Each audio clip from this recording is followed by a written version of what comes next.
Warning: the following video contains explicit language which may be offensive to some viewers or inappropriate for children. The content within this video is intended for mature audiences only.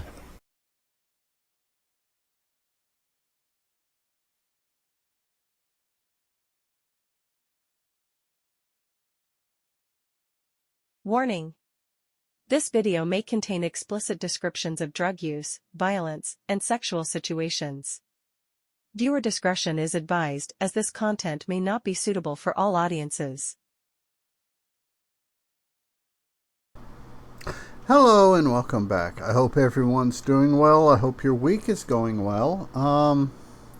Hope life in general is going well for you. Well, maybe everything in life going good for you.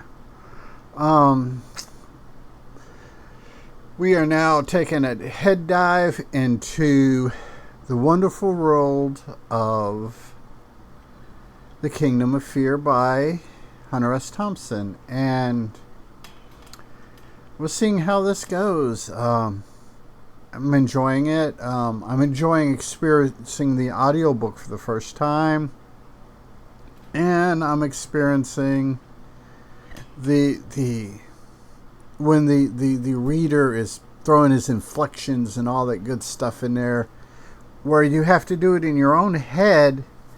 And the thing is, when I read the book, instead of my head, I hear Johnny Depp doing Hunter S. Thompson like he did in the movie Fear and Loathing in Las Vegas. But listening to this narrator read it is interesting, because just the way Thompson talks and the way that Depp emulated Thompson's speech patterns, sometimes it's kind of tricky and when you're listening to it in your brain when you're reading it. But you know, it's all good. So without further ado, let's get into this. They brought out people young and old who thought Ike Eisenhower was still president of the USA. Yeah, that's digging deep. It was the goddamnedest thing I've ever seen, said one of our poll watchers. I was out there in Precinct 1, where we thought things were cool, and all of a sudden they just rolled over us like a sheep drive. I've never seen so many pickup trucks in my life.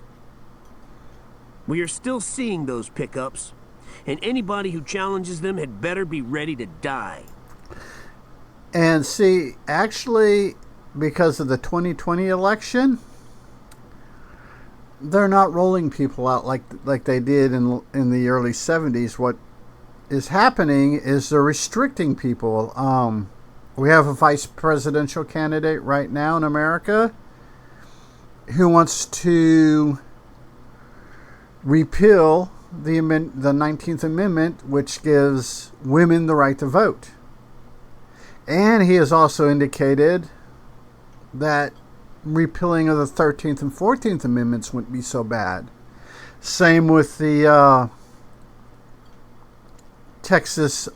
current Texas senator, who's of the opinion, or at least my interpretation of what he's said lately, is that he is in favor of repealing the 13th and 14th Amendments to the U.S. Constitution, along with the 19th Amendment.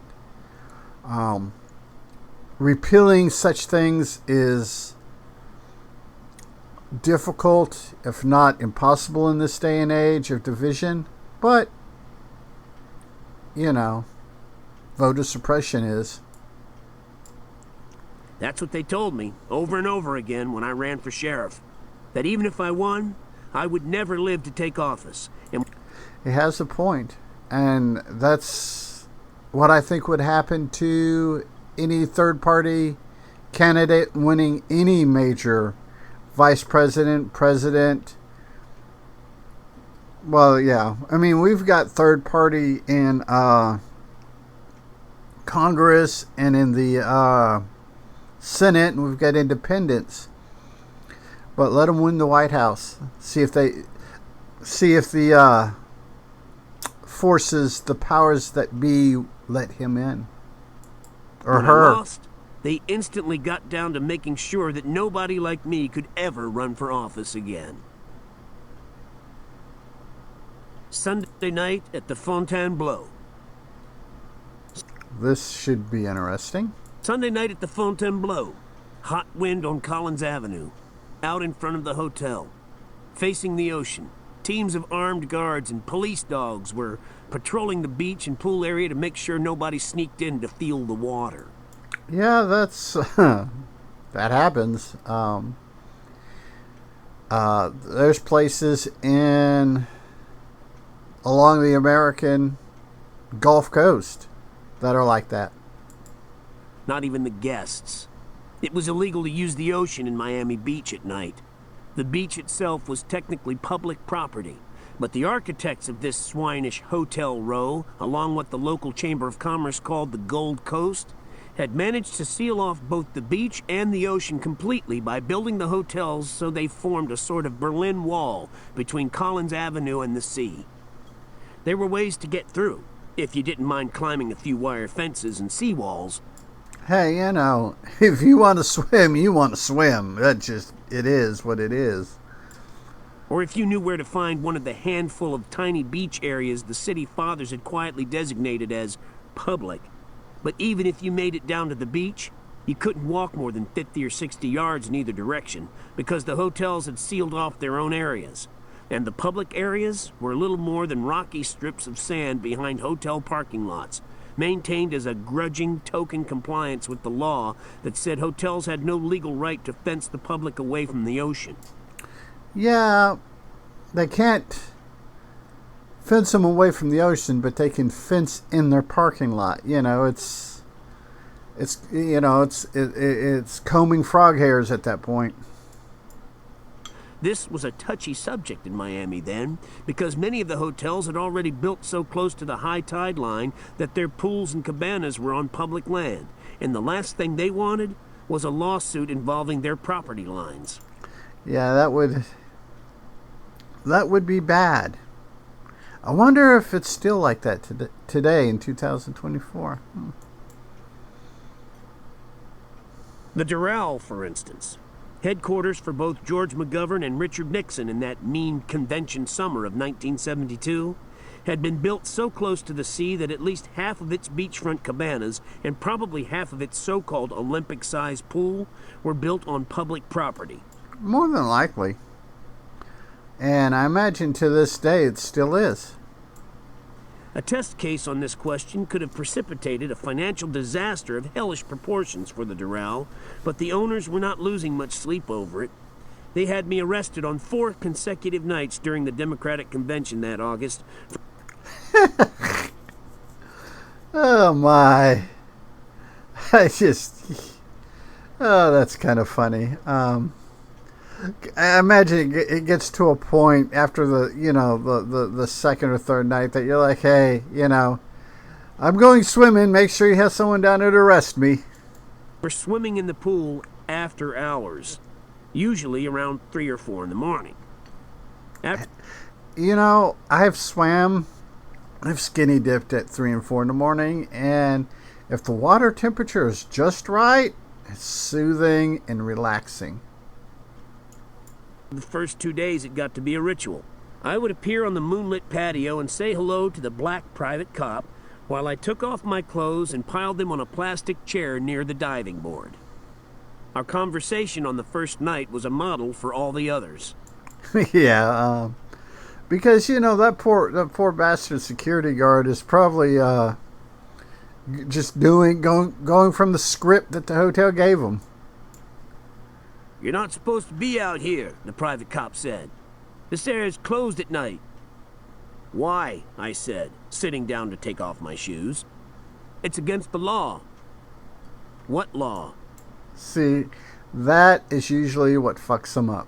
And I've screwed the minds up of some cops, our local cops, who are like, that's illegal. Well, law says it's illegal. Yeah, and they're like, well, blah, blah, blah. And they're correct. Whatever I was doing may have not been perfectly legal, but because they couldn't figure out why it was illegal what I was doing, and it wasn't anything sketchy. It was just kind of gray area, kind of gray area stuff.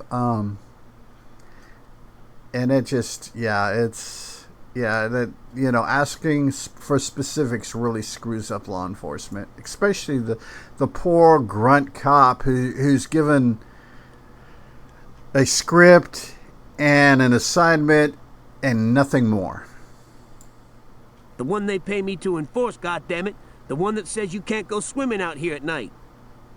Well, I said, taking off my watch and stuffing it into one of my crusty white basketball shoes. What happens if I just jump into the pool and swim anyway? You gonna do that? Yep, I replied. Yep. I'm sorry to hassle you, but it's necessary. My nerves are all twisted up, and the only way I can relax is by coming out here by myself and swimming laps. He shook his head sadly. Okay, but you're gonna be breaking the law. Yep. I doubt it. What? The way I see it, I said, about 20 feet of this pool over there on the side near the ocean is on public property. He shrugged. I'm not gonna argue with you about that. All I know is the law says you can't swim out here at night. And, yep. He's been given orders and a script, and that poor bastard has to do his job. Well, I'm going to, I said. What happens then? He turned away. I'll call the cops, he said. I'll get fired if I don't, and I'm sure as hell not coming in after you. You could shoot me, I said, walking over to the edge of the pool. Blow me out of the water. Claim you thought I was a shark. He smiled and turned away as I dove into the pool. Yep.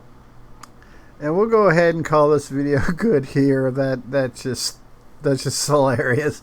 The cop knows there's nothing, the security guy, he's not really a cop. The security guy knows there's really nothing he can do. No authorization to use deadly force. And all he can do is call the local law enforcement in to handle the situation.